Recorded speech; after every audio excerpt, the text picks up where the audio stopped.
थे अंधेरों में,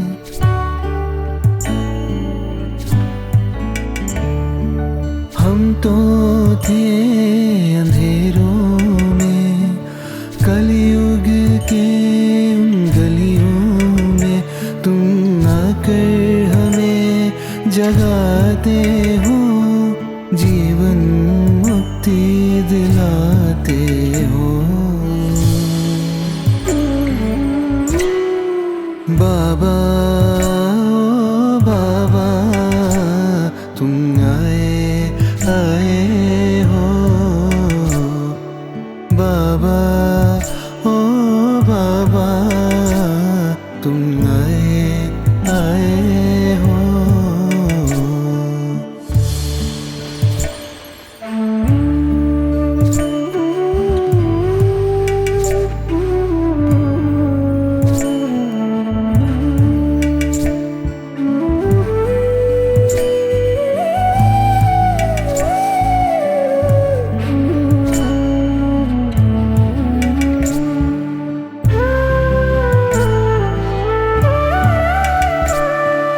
ज्ञान तुमसे मिला है जो,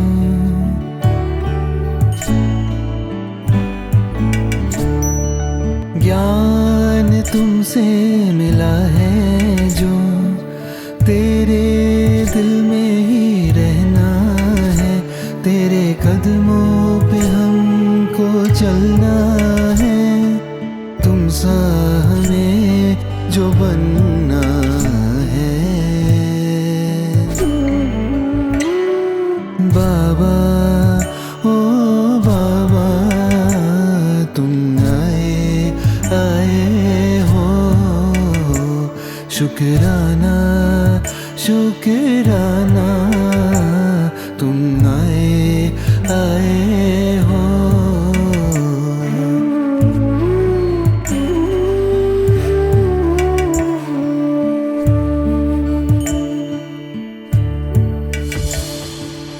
अपना वादा पूरा कर,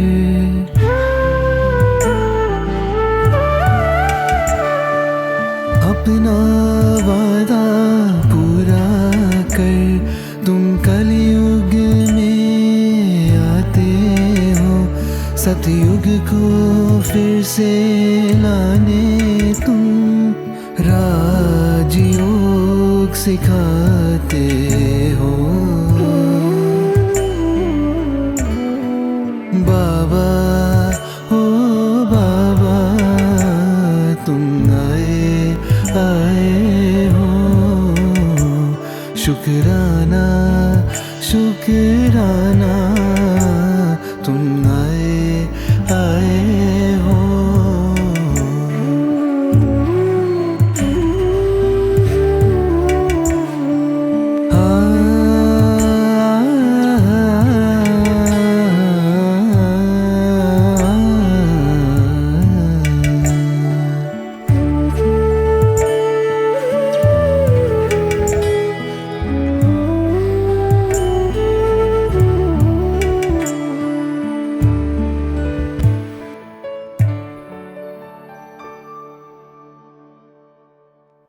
ओम शांति।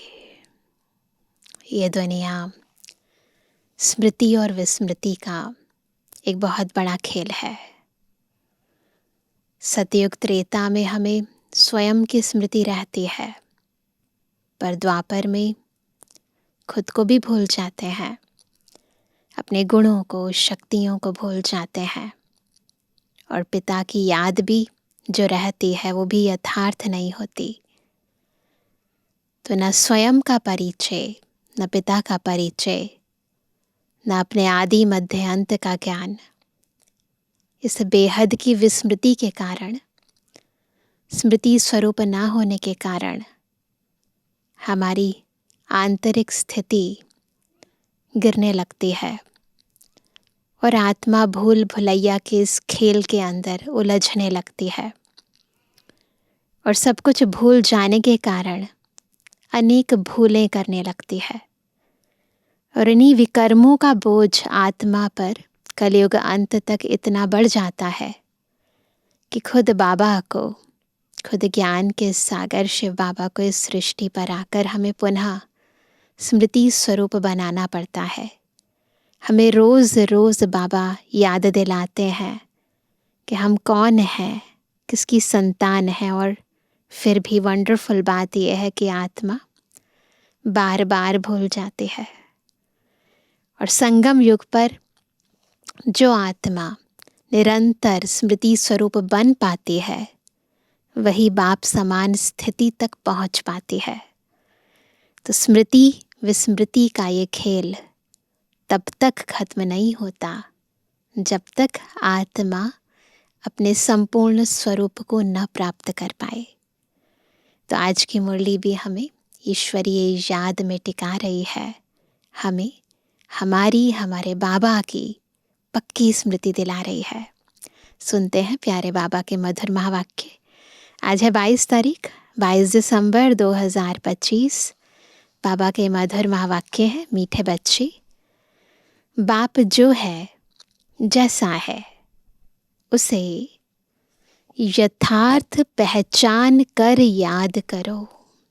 ये समझना है, यथार्थ अर्थ सहित पहचान कर याद करो। ऐसे याद नहीं करना है, रटना नहीं है, बोलना नहीं है, जपना नहीं है। नहीं, यथार्थ पहचान कर याद करो। इसके लिए अपनी बुद्धि को विशाल बनाओ। बुद्धि की विशालता के कारण ही आत्मा बाबा को यथार्थ पहचान पाती है। संकुचित बुद्धि न खुद को पहचान पाती, न बाबा को पहचान पाती। प्रश्न है, बाप को गरीब निवास क्यों कहा गया है? उत्तर है, क्योंकि इस समय जब सारी दुनिया गरीब अर्थात दुखी बन गई है, तब बाप आए हैं सबको दुख से छुड़ाने। बाकी किस बात पर तरस खाकर कपड़े दे देना, पैसा दे देना, वह कोई कमाल की बात नहीं। इससे वह कोई साहूकार नहीं बन जाते। ऐसे नहीं कि कोई इन भीलों को पैसा देकर गरीब निवाज कहलाऊंगा, ऐसा नहीं। मैं तो गरीब अर्थात पतितों को, जिनमें ज्ञान नहीं है, उन्हें ज्ञान देकर पावन बनाता हूँ। यहाँ बाबा स्थूल रूप में गरीबी की बात नहीं कर रहे हैं, सूक्ष्म रूप में आत्मा जो गरीब हो गई है उसकी बात कर रहे हैं। पतित हो गई है ना, अज्ञानी हो गई है। बाबा उन्हें ज्ञान धन देकर हम आत्माओं को संपन्न बनाते हैं, संपूर्ण बनाते हैं। आज का गीत है, यही बहार है दुनिया को भूल जाने की।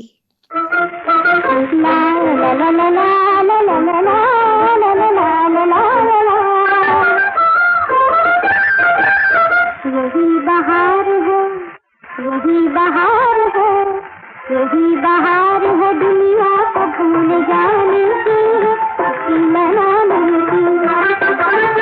यही घड़ी है जवानी से गुनगुनाने की, मुस्कुराने की।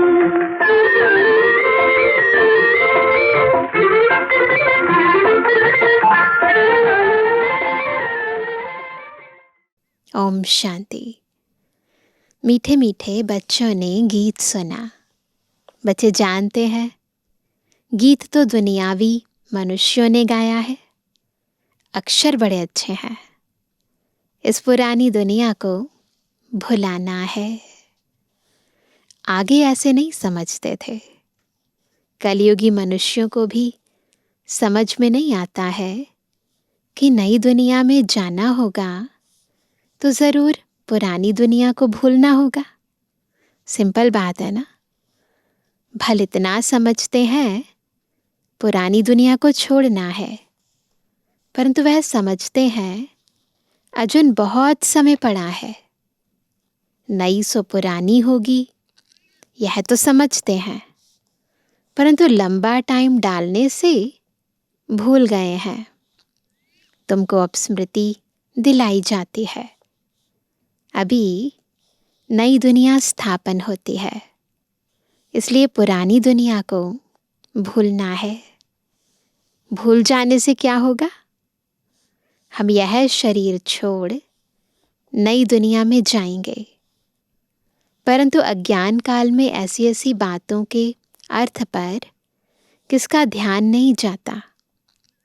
जिस प्रकार बाप समझाते हैं, ऐसे कोई भी समझाने वाला नहीं है।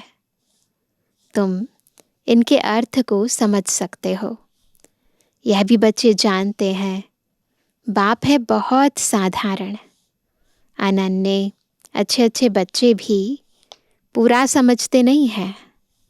भूल जाते हैं कि इनमें शिव बाबा आते हैं। कोई भी डायरेक्शन देते हैं तो समझते नहीं कि यह शिव बाबा का डायरेक्शन है। शिव बाबा को सारा दिन जैसे भूले हुए हैं। पूरा ना समझने कारण वह काम नहीं करते। माया याद करने नहीं देती। स्थायी वह याद ठहरती नहीं। मेहनत करते करते पिछाड़ी में आखिर वह अवस्था होनी ज़रूर है, जब हम निरंतर बाबा की याद में रहेंगे। ऐसा कोई भी नहीं जो इस समय कर्मातीत अवस्था को पाले। साकार बाबा की मुरली है, इसीलिए उस समय तक की बात बाबा कर रहे हैं। बाप जो है जैसा है, उनको जानने में बड़ी बुद्धि चाहिए। तुमसे पूछेंगे, बाप दादा गर्म कपड़े पहनते हैं? कहेंगे दोनों को पड़े हुए हैं। शिव बाबा कहेंगे मैं थोड़ी गर्म कपड़े पहनूंगा, मुझे ठंडी नहीं लगती। हाँ, जिसमें प्रवेश किया है उनको ठंडी लगेगी।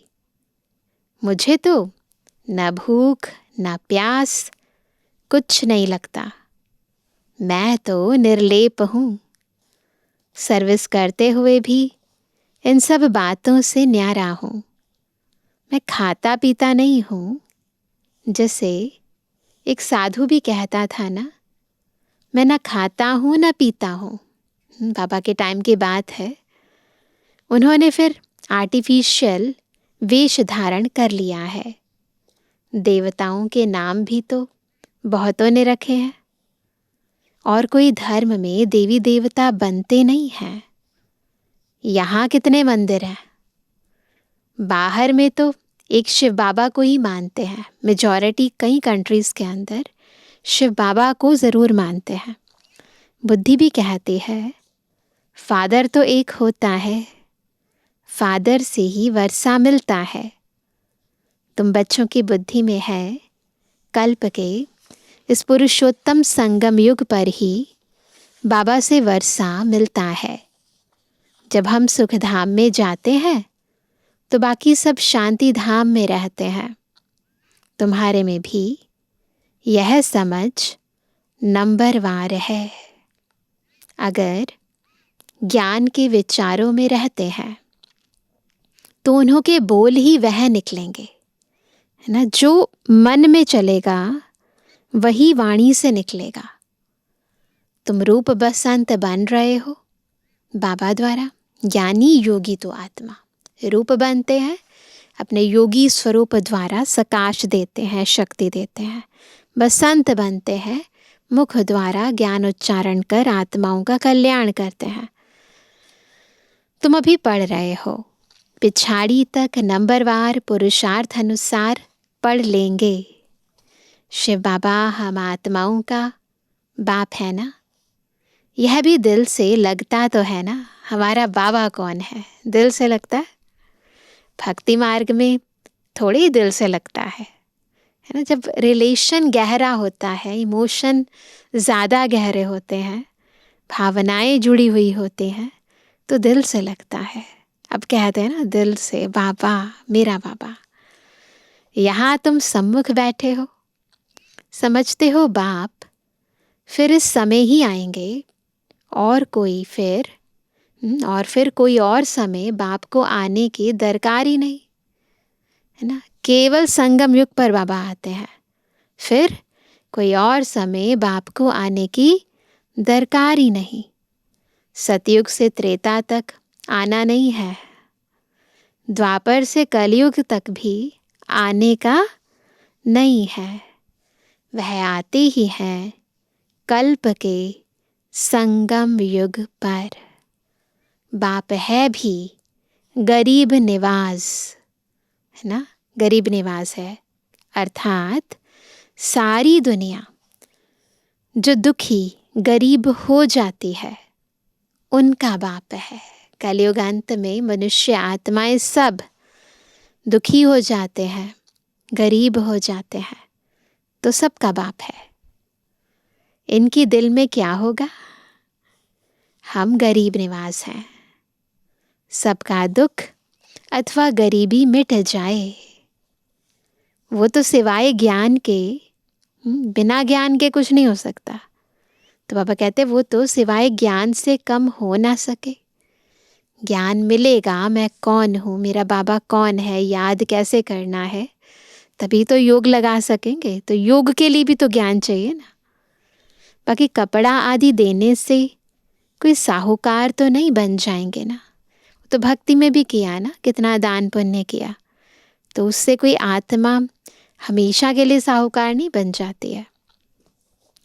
करके गरीब को देखने से दिल होगी, इनको कपड़ा दे दें, रहम आएगा। क्योंकि याद पड़ता है ना, मैं गरीब निवास हूँ।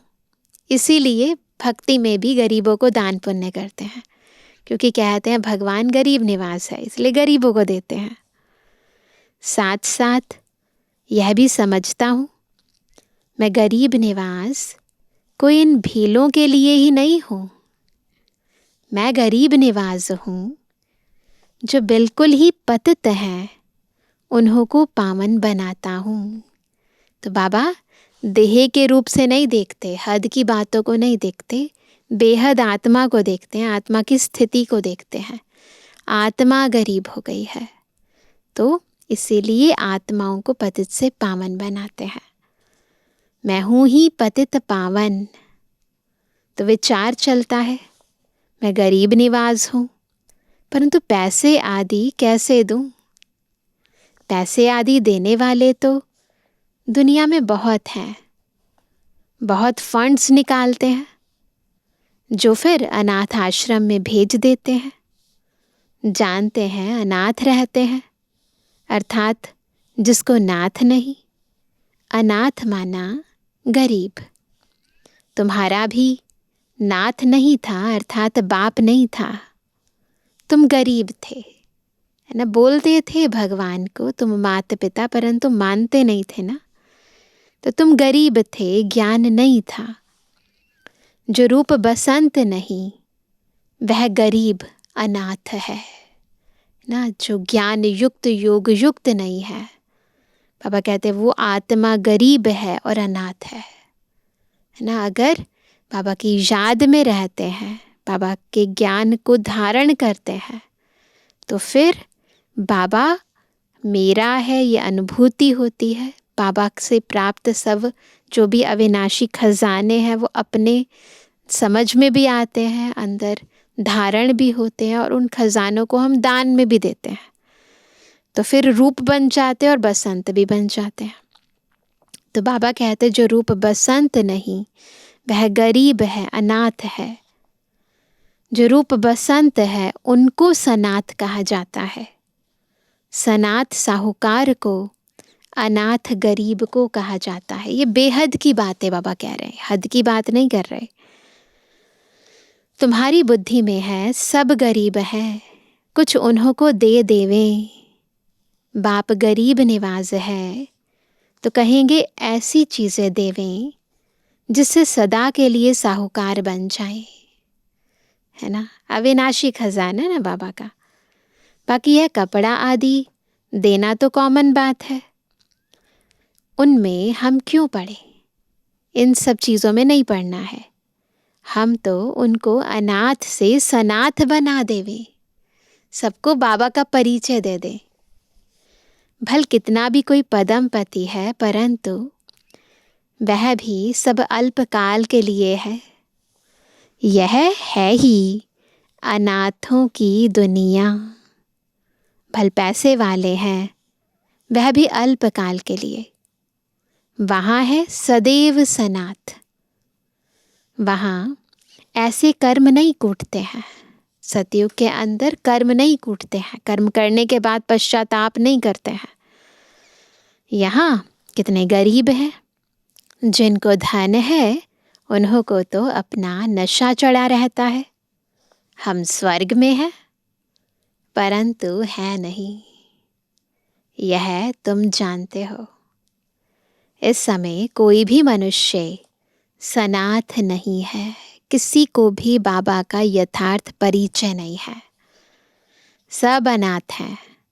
यह पैसे आदि तो सब मिट्टी में मिल जाने वाले हैं। मनुष्य समझते हैं हमारे पास इतना धन है जो पुत्र पोत्रे खाते रहेंगे, परंपरा चलता रहेगा। परंतु ऐसे चलना नहीं है, यह तो सब विनाश हो जाएगा। इसलिए तुमको इस सारी पुरानी दुनिया से वैराग्य है। तुम जानते हो नई दुनिया को स्वर्ग, पुरानी दुनिया को नर्क कहा जाता है। हमको बाबा नई दुनिया के लिए साहूकार बना रहे हैं। यह पुरानी दुनिया तो खत्म हो जानी है। बाप कितना साहूकार बनाते हैं। यह लक्ष्मी नारायण साहूकार कैसे बने? क्या कोई साहूकार से वर्षा मिला व लड़ाई की? जैसे दूसरे राजगद्दी पाते हैं, द्वापर युगी सभी राजाएं एक दूसरे से लड़ झगड़ कर राजगद्दी पाते हैं। तो बाबा कहते हैं कि ऐसे राजगद्दी पाई, वाह, कर्मों अनुसार यह धन मिला। बाप का कर्म सिखलाना तो बिल्कुल ही न्यारा है। कर्म, अकर्म, विकर्म, अक्षर भी क्लियर है। शास्त्रों में कुछ अक्षर हैं, आटे में नमक जितने रह जाते हैं। कहाँ इतने करोड़ मनुष्य, बाकी 9 लाख रहते हैं। 0.25% भी नहीं हुआ, तो इसको कहा जाता है आटे में नमक। दुनिया सारी विनाश हो जाती है। बहुत थोड़े संगम युग में रहते हैं। कोई पहले से शरीर छोड़ जाते हैं, वह फिर रिसीव करेंगे। जैसे मुगली बच्ची थी, अच्छी थी तो जन्म बहुत अच्छे घर में लिया होगा। नंबरवार सुख में ही जन्म लेते हैं। जो भी बाबा के बच्चे ज्ञान धारण करते हैं, योग युक्त रहते हैं, और अगर शरीर छोड़ देते हैं तो जो उन्हें नया जन्म मिलता है वो भी बहुत अच्छा मिलता है, अच्छे घर में जन्म लेते हैं वो। तो बाबा कहते हैं फिर नंबरवार सुख में ही जन्म लेते हैं। सुख तो उनको देखना है, थोड़ा दुख भी देखना है। कर्मातीत अवस्था तो किसकी हुई नहीं है। जन्म बड़े सुखी घर में जाकर लेंगे। ऐसे मत समझो यहाँ कोई सुखी घर है नहीं। बहुत परिवार ऐसे अच्छे होते हैं, बात मत पूछो। बाबा का देखा हुआ है, ब्रह्मा बाबा को तो बहुत अनुभव था ना। बहुएं एक ही घर में ऐसे शांत मिलाव से रहती हैं जो बस सभी साथ में भक्ति करते हैं, गीता पढ़ती हैं। बाबा ने पूछा, इतनी सब इकट्ठी रहती हैं, झगड़ा आदि नहीं होता? बोला, हमारे पास तो स्वर्ग है, हम सभी इकट्ठे रहते हैं। तो वो बता रहे हैं आज की दुनिया में भी ऐसे घर हैं जहाँ सब मिलजुल कर रहते हैं, तो फिर सतयुग में तो क्या ही होगा।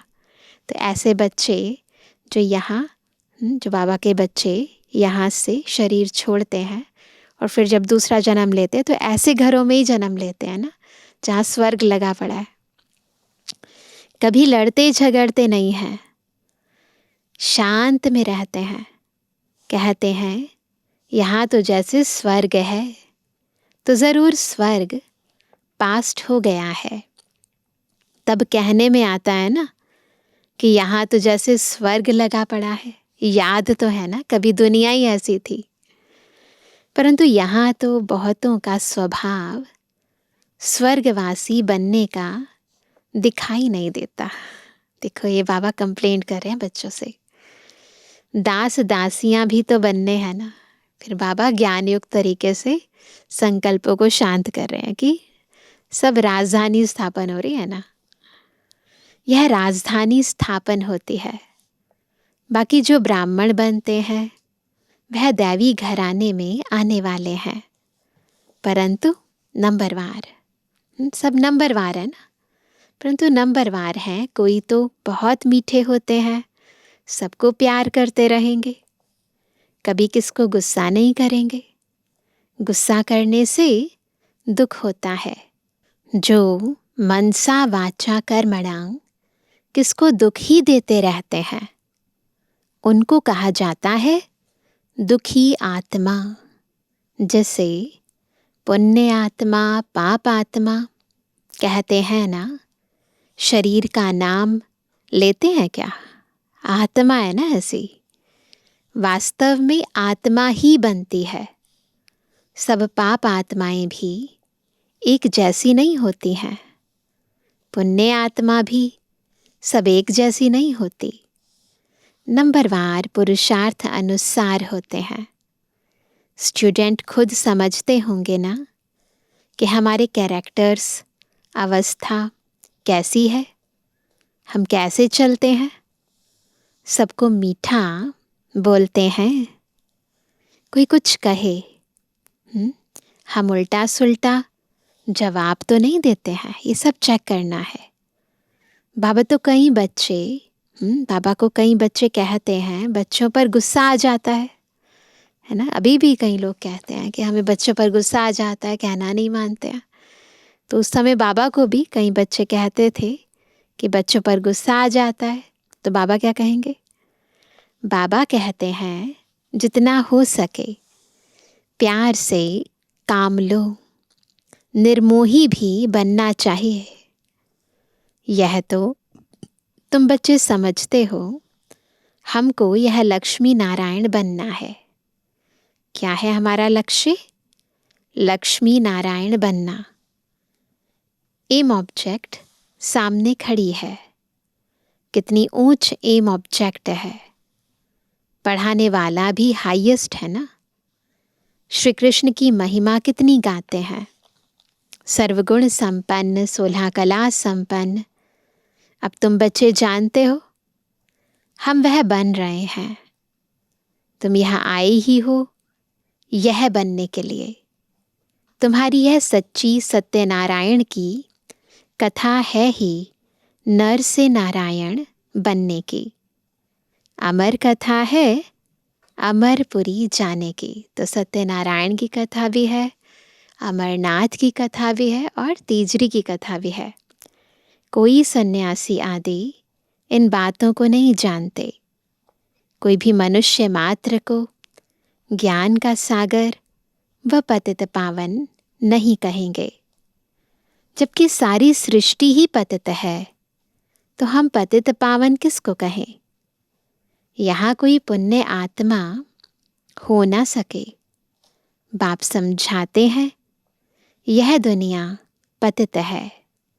श्री कृष्ण है अव्वल नंबर। उनको भी भगवान नहीं कह सकते। जन्म मरण रहित एक ही निराकार बाप है।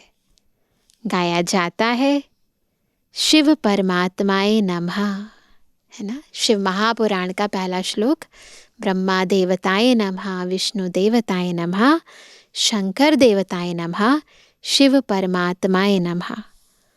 ब्रह्मा विष्णु शंकर को देवता कहे, फिर शिव को परमात्मा कहते हैं। तो शिव सबसे ऊपर हुआ ना। वह है सबका बाप। वर्षा भी बाप से मिलना है। सर्वव्यापी कहने से वर्षा नहीं मिलता है। फिर तो सारे भाई भाई हो गए ना। तो भाई को भाई से वर्षा कैसे मिलेगा? बाप स्वर्ग की स्थापना करने वाला है तो जरूर स्वर्ग का ही वर्षा देंगे। यह लक्ष्मी नारायण है नंबर 1। पढ़ाई से यह पद पाया। भारत का प्राचीन योग क्यों नहीं मशहूर होगा, जिससे मनुष्य विश्व का मालिक बनते हैं। उसको कहते हैं सहज योग, सहज ज्ञान। है भी बहुत सहज। एक ही जन्म के पुरुषार्थ से कितनी प्राप्ति हो जाती है। भक्ति मार्ग में तो जन्म बाय जन्म ठोकरे खाते आए, मिलता तो कुछ भी नहीं। यह तो एक ही जन्म में मिलता है, इसलिए सहज कहा जाता है। सेकंड में जीवन मुक्ति कहा जाता है। आजकल तो देखो कैसे कैसे इन्वेंशन निकालते रहते हैं। साइंस का भी वंडर है, साइलेंस का भी वंडर देखो कैसा है। वह सब कितना देखने में आता है, यहाँ कुछ नहीं है। तुम शांति में बैठे हो। साइंस वालों का तो कितना घमंड है, कितनी शोषा है, कितने साधन है, पंप है। लेकिन यहाँ क्या है? बिल्कुल आत्मा साइलेंस में बैठी है। नौकरी आदि भी करते हो, हथकार डे दिल यार डे, सब कुछ करते मन बुद्धि से बाबा को याद करते हो। और आत्मा के दिल यार तरफ आशिक माशूक भी गाए हुए हैं ना, ऐसी याद होनी चाहिए। वह एक दो की शक्ल पर आशिक होते हैं, विकार की बात नहीं रहती। कहाँ भी बैठे याद आ जाएंगे, रोटी खाते रहेंगे, बस सामने उनको देखते रहेंगे। ऐसे दिल की प्रीत लगी होती है। अंत में तुम्हारी वह अवस्था हो जाएगी। एंड के अंदर बिल्कुल आशिक माशूक जैसी अवस्था हमारी भी हो जाएगी। इसलिए बाबा ने कहा अंत में तुम्हारी यह अवस्था हो जाएगी। बस एक बाप को ही याद करते रहेंगे। अभी वो अवस्था नहीं है, बनाने के लिए पुरुषार्थ कर रहे हैं। अच्छा मीठे मीठे के लिए जवानी बच्चों पितृवानी बाप दादा का दिल जान सको प्रेम से नंबरवार प्रसाद अनुसार याद कर। रूहानी बच्चों की रूहानी बाप दादा को गुड मॉर्निंग, नमस्ते नमस्ते नमस्ते। धारणा के लिए मुख्य सार। पहला, रूप बसंत बन मुख से सदा सुखदाई बोल बोलने हैं, दुखदाई नहीं बनना है। ज्ञान के विचारों में रहना है, मुख से ज्ञान रत्न नहीं निकालने हैं। दूसरा, निर्मोही बनना है, हर एक से प्यार से काम लेना है, गुस्सा नहीं करना है। अनाथ को सनाथ बनाने की सेवा करनी है। वरदान है, अपने फरिश्ते रूप द्वारा गति सदगति का प्रसाद बांटने वाले मास्टर गति सदगति दाता भव। मास्टर गति सदगति दाता बनने के लिए फरिश्ते रूप से आत्माओं की गति सदगति करनी है। वर्तमान समय विश्व की अनेक आत्माएं परिस्थितियों के वश चिल्ला रही हैं। कोई महंगाई से, कोई भूख से, कोई तन के रोग से, कोई मन की अशांति से। सब की नज़र टावर ऑफ पीस की तरफ जा रही है। सब देख रहे हैं हाहाकार के बाद जय जयकार कब होती है। तो अब अपने साकारी फरिश्ते रूप द्वारा इमर्ज करो, अपना साकारी फरिश्ता रूप। विश्व के दुख दूर करो। अपने साकारी फरिश्ते रूप द्वारा विश्व के दुख दूर करो। मास्टर गति सदगति दाता बन भक्तों को गति और सदगति का प्रसाद बांटो। तो अपने उस स्वरूप को इमर्ज करो, उन शक्तियों को इमर्ज करो और आत्माओं की मनोकामनाएं पूर्ण करो। स्लोगन है, मन को इतना शक्तिशाली बना दो। कितना? मन को इतना शक्तिशाली बना लो जो कोई भी परिस्थिति मन को हलचल में ना ला सके। इतना पावरफुल। आज का अव्यक्त इशारा, अब संपन्न व कर्मातीत बनने की धुन लगाओ। अब सेवा के कर्म के भी संबंध में नहीं आओ। सेवा के कर्म के भी संबंध में नहीं आओ। हमारा स्थान, हमारी सेवा, हमारे स्टूडेंट, हमारी सहयोगी आत्माएं, यह भी सेवा के कर्म का बंधन है। इस कर्म बंधन से कर्मातीत, तो कर्मातीत बनना है और यह वही है, यही सब कुछ है। यह महसूसता दिलाए आत्माओं को समीप ठिकाने पर लाना है। तो हद का मेरा मेरा छोड़ देना है, बेहद की स्थिति बनानी है। अच्छा, ओम शांति।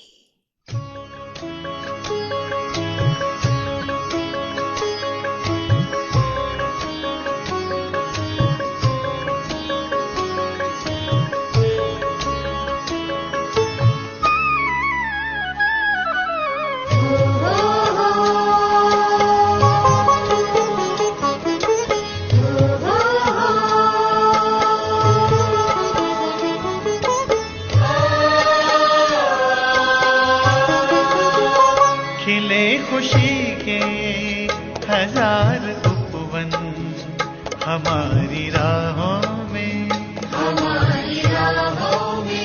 खिले खुशी के हजार उपवन हमारी राहों में, आन बसे प्यारे प्रभु जब से इन निगाहों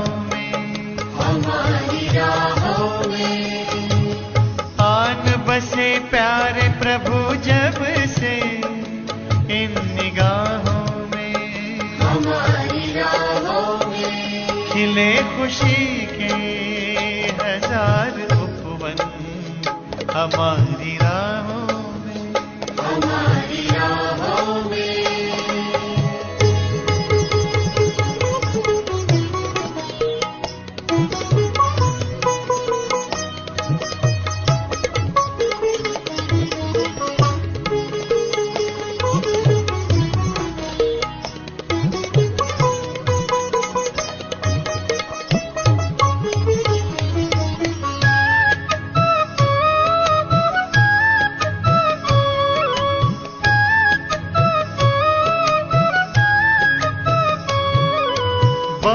पुराना नाता अपना फिर भी लगता नया नया, बहुत पुराना नाता अपना फिर भी लगता नया नया। ऐ रूहानी जादूगर तो हमें बता दे किया है क्या, जादूगर तो हमें बता दे किया है क्या। हुई मेरी खुशहाल जिंदगी प्रभु पनाहों में, हमारी राहों में। ओ हुई मेरी खुशहाल जिंदगी प्रभु पनाहों में, हमारी राहों में। खिले खुशी के हजार उपवन हमारी राहों में, हमारी राहों में।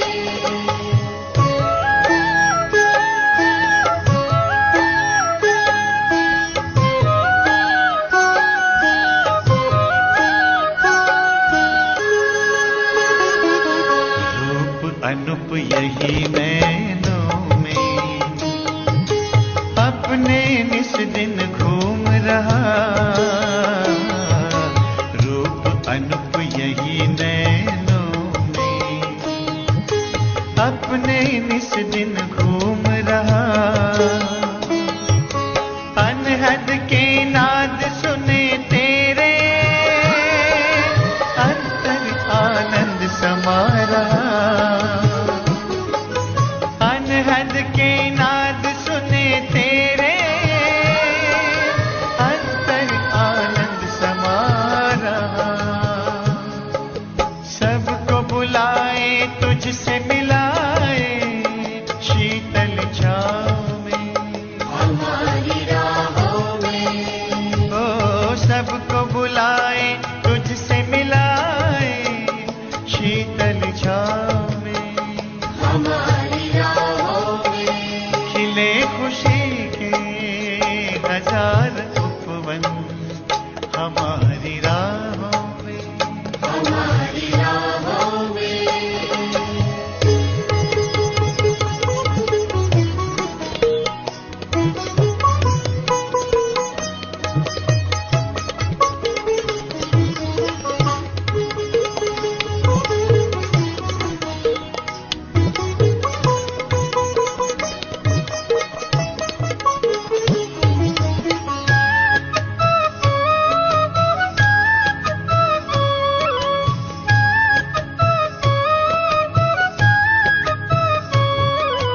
गहने गुणों के हम पहने,